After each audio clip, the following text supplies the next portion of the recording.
Hey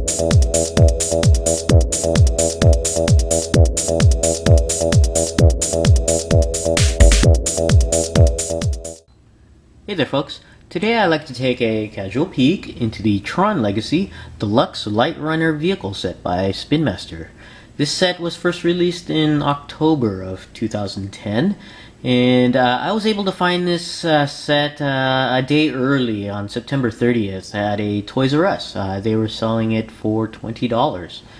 It seems that the other retail stores are slow to pick up on the Tron Legacy items, and besides Toys R Us, I've only seen Tron items at a Kmart. I'm not sure what's going on with Target and Walmart. Hopefully they'll release them soon, because these Tron items are pretty neat. Now, when I first saw video footage and pictures of the Deluxe Light Runner, I was not too excited about it. But when I did see it at Toys R Us, in package and in person, I quickly changed my mind, because this thing is really a cool item. It's very, very neat. This particular one I picked up still has the tag in here, but I was playing around with the light up feature for this vehicle set, and it's actually quite nice. And I'll go ahead and show you how it works once we get it out of the package. But taking a look here, you can see it takes 3 AAA batteries, which is included, which is very nice of Spin Master to do. Yeah, well, I guess they want to highlight the light up feature, so they would include it. But there's this side packaging there. Nothing on the bottom. Another side view. And here's the back of the package. You can see here we have a content list, the Light Runner, and the instruction guide. And also some of the features of the Light Runner. The cockpit opens, it's got pop-out blasters, and the figure activates the lights, which is pretty interesting. Here's a description of the Deluxe Light Runner. And then you have here all of the core figures that work with the vehicle set. We have Sam Flynn, Clue, Kevin Flynn, Clue Sentry, Rinsler, and a Black Guard. Let's go ahead and open this guy up, and we'll be right back. Alright, we have the Light Runner out of the package, and we also have a couple of the 4-inch core figures here. They do not come included with the Light Runner. I just included them in the video for a size comparison, and also to show you how they fit in the vehicle. But what did come included with the Light Runner was this instruction sheet, and it's a lot more extensive than I expected. Mainly pictures on how to show you to activate the light up features, how to place the figures in the vehicle, and how to use the pop-up cannons, and how to change the batteries. And then the rest of this manual is battery safety information in several different languages. In fact, the entire back sheet of this instruction manual is just the safety information in several different languages on there. But that's enough of the instruction manual. Let's go ahead and take a look at the vehicle on here. It's actually a really neat design. I actually like it. Like I said, I wasn't too excited when I saw the photos and the video, but when I actually saw it in person, it's a really neat design. And it's got a low profile, sort of like a racing car type design. It's certainly got that concept car design. There's the back of the view, there's the side view, and the front view here, and here's the top view there. I don't know if you can see on there, it's got lots of minor scuffing, tiny scuff marks here, and it looks like whoever put this Light Runner in the packaging. I wasn't too careful with it, unfortunately. And you also notice this vehicle has no floorboard on here. It's just the seat, and then you have the I guess the pedals there on there. It's kind of interesting design there. Some of the features, you got these pop-up cannons on the front here, and you just lift it up and the cannons pop out via a spring, I believe, on there. And there's the cannons, some details on the, so you can see some of the sculpted details, no painted details though. And they're, like I said, they're spring loaded on there. You just, if you want to push them back in to close the doors there. And another feature here is this here, which is not described anywhere. This front end actually rotates, and I don't know if that's for different types of terrain, but it was a kind of a neat surprise on there. I was kind of surprised to see that there. It's kind of cool. And there's a button on the back here for the light up features. You can just press the button. Now let me turn off the light here.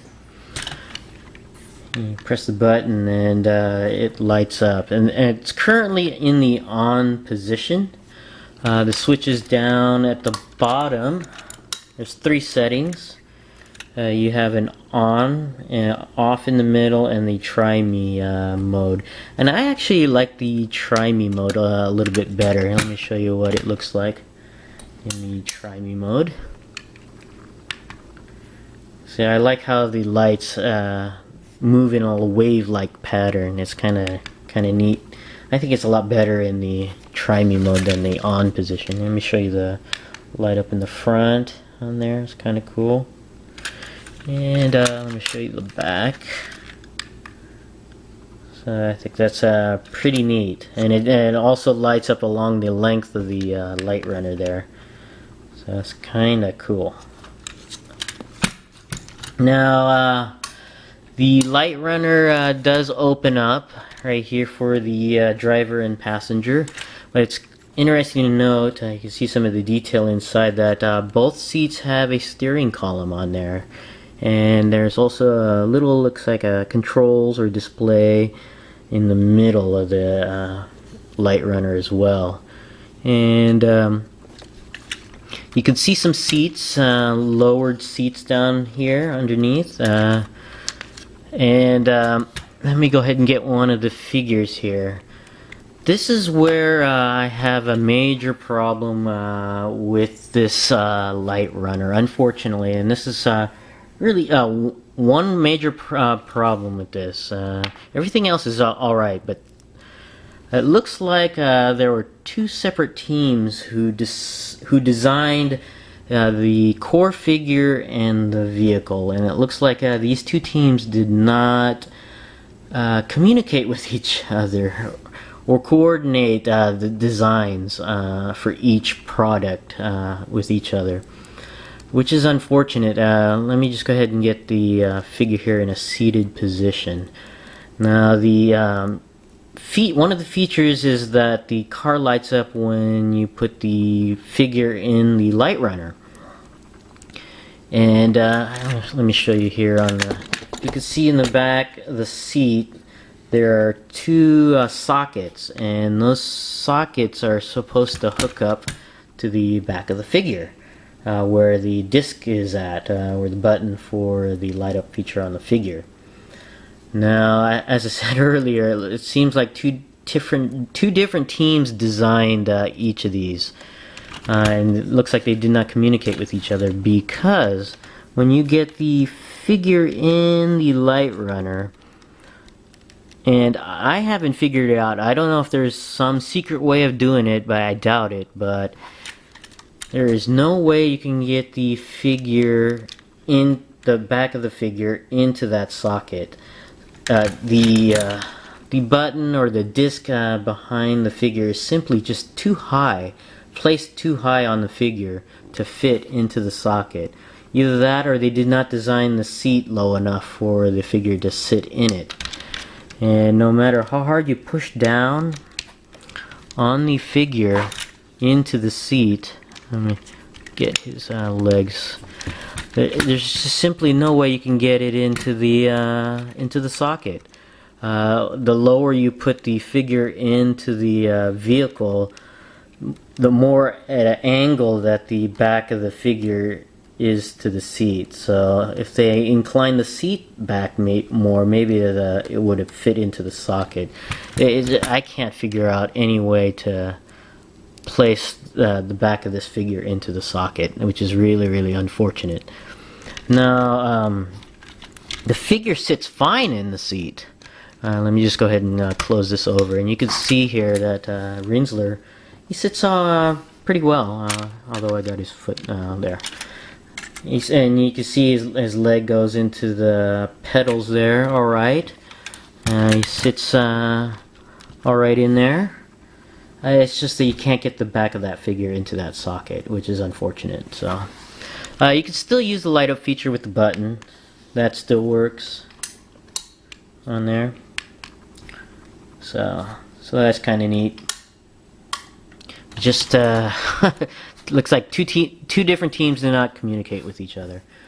Now, as far as the rolling action of this vehicle, you can see the tires here. They move independent of the wheel itself. The wheel stays in a fixed position while the tire moves along, which is kind of neat. I think there's a little bit of friction on the tire. It doesn't roll freely.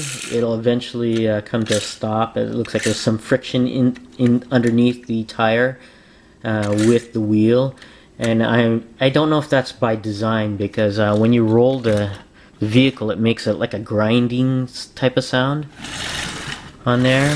So I'm not sure if they did that by design to simulate the sound of the Light Runner on there.